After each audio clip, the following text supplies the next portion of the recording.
Hello and welcome to the annual faculty workshop presentation with your most excellent hosts, Dave and Don. I'm going to talk about Explain Everything right now.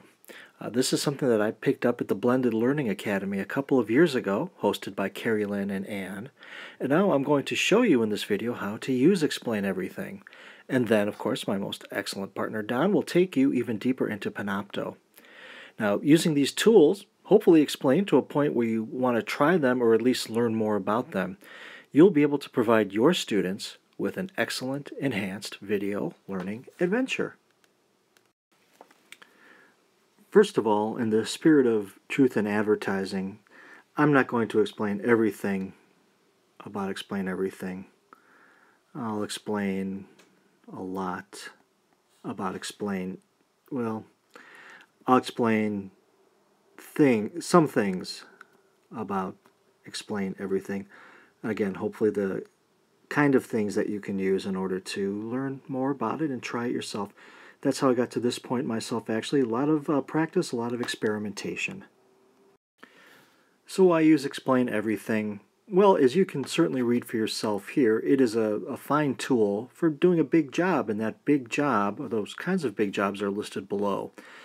You can read these yourself, but as someone who has taught many online classes, I've used the flipped classroom, I've used the hybrid classroom, and even more importantly, I do use these as supplemental lectures because it is hard to get through everything you want to get through over the course of a 50-minute class, especially with some of the other administrative work that comes with it. So this has become a very useful tool for me, and I invite you to think about if I left anything off this list, if you can think of other uses for this tool by the time you're done watching this video.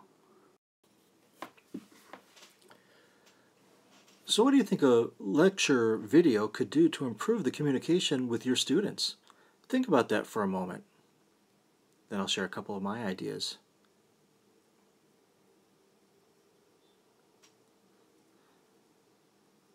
One is that when you've created a video, students can watch your presentation at their own convenience, based on their work schedule, their family lives, their own study habits and classroom habits. Videos can be paused and then reviewed. You can add your own verbal commentary to a PowerPoint deck. You can add graphic elements to that PowerPoint deck. You can improve your own comfort level in this kind of a more controlled environment. These are some of the reasons that I've used Explain Everything in every marketing class that I teach, plus my seminar. So I've got an example for you. Let me show you how to create a presentation using Explain Everything. In 2014, I had to miss a class due to a conference presentation that I had to make in New Orleans. Now that left a 75-minute gap to fill in my sophomore seminar class, and of course we as teachers don't measure value strictly in terms of minutes, but I did want to give them some sort of payback for having to change their schedules like that. So I thought I'd create a lecture based on my own experience while I was out of town. Now, of course, they couldn't watch this during the allotted class time, but they were able to watch this, again, at their own convenience during the following week.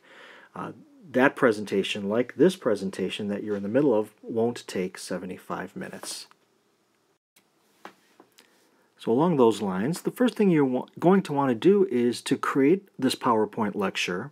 That's, again, my preferred tool in this case, or choose an existing PowerPoint deck, and that's what I did in this situation. Is I really custom created this presentation.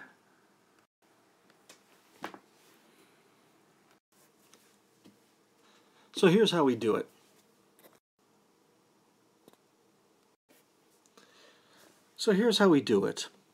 In 2014, I had to miss a class due to a conference presentation that I had in New Orleans. Well, that left a 75-minute gap to fill in my sophomore seminar, so I thought I'd create a lecture based on my experience while I was gone. Now, of course, we as teachers don't measure learning strictly in terms of minutes, but I still wanted to make sure my students had something to make up for my absence.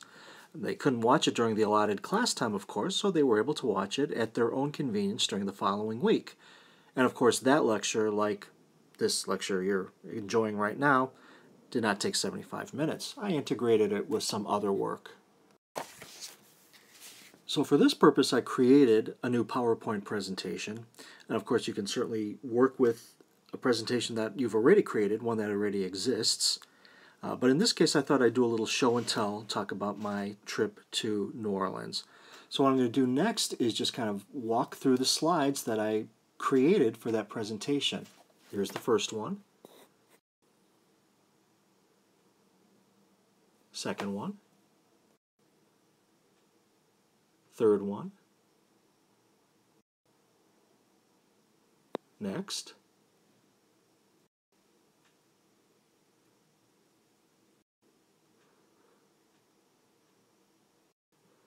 And finally, a summary. So as you were able to see, the presentation was on building a community.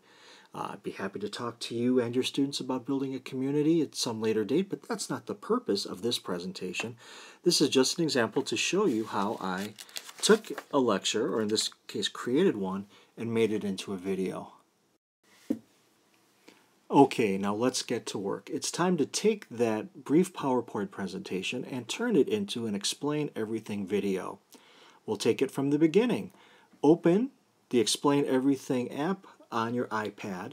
There's also an iPhone version of this that I haven't used because my fingers are too pudgy and clumsy. So I use the iPad. As you can see, I just open up my work folder, find the Explain Everything icon right there. Oh, see, I made it jump. Guess I haven't practiced quite enough yet, have I? Now, throughout this presentation, I've been talking about creating a PowerPoint or using a PowerPoint presentation, and many of you might use Prezi. Perhaps there are some other programs, but again, I use PowerPoint. But one thing I've discovered through experience is that when you transfer PowerPoint from one version to another, from one operating system to another, a lot of the formatting can get lost. So one thing that I started doing that's a real time saver and memory saver is I save a PowerPoint presentation as a PDF file. Very easy to do while you're in PowerPoint. You just click PDF. So you upload your file, and again it says PowerPoint file, but I actually use a PDF, and what that gives you is a single scrollable file consisting of your slides. So the top screen that you see there is what the directory looks like. The second screen, well actually this little inset here, these are the commands. The plus key, you can see that they're right here at the top of the screen. The plus key gives you options for different color templates that you might want to use. Let me jump to the second icon.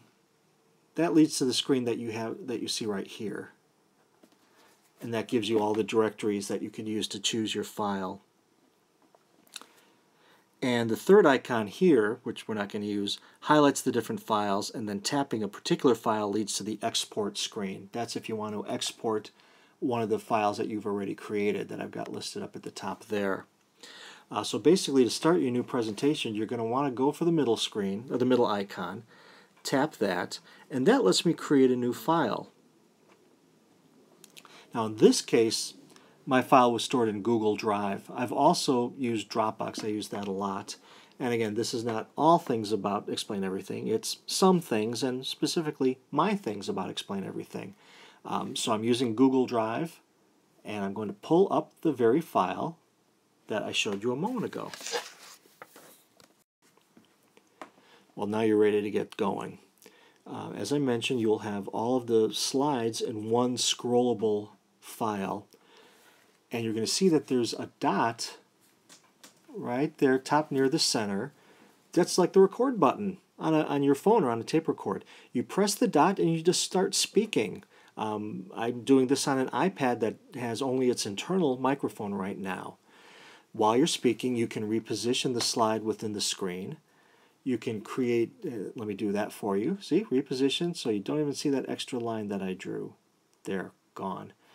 You can create new slides as needed. There's the, whoops, hang on now. Yeah, again, remember clumsy, pudgy fingers, but you can add new slides, you can add text, you can insert different objects, you can use a pointer. That's in there somewhere as well. And really, you can start playing and adding things to your presentation, in addition to the verbal tour that we're taking together right now. Then you'll go on to the next slide. Once you're done, you'll press that circle again, and my circle moved, to stop it. Then you go to this arrow right here to advance to the next slide. Now, you might be saying to yourself, Don, that was certainly a lot of information that you presented very quickly. How am I supposed to remember any of that? Or, Don, how did your handwriting become so bad? Well, first of all, let me tell you that I'm Dave. Don't blame Don for the quality of this presentation. I'm 100% responsible for it. So you might say, oh, okay, Dave, smart aleck, how are we supposed to get all that information so quickly?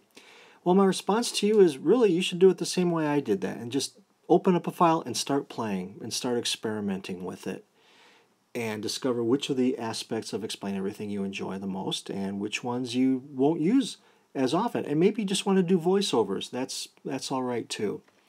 But of course, I'm giving you all kinds of value added because now I'm going to show you how to save your file.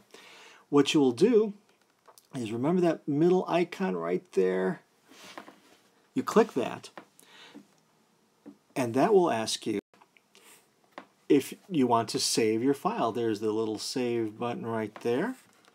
And once you're done saving it, you want to export it. Now, I usually export these right to YouTube. That provides a file that I can very easily share with my students and post onto Canvas.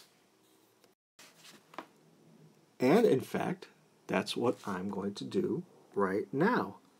So have a fantastic day, a truly excellent semester, be excellent to each other, and if you have any questions, ask Don because it's his turn to talk now. Thank you.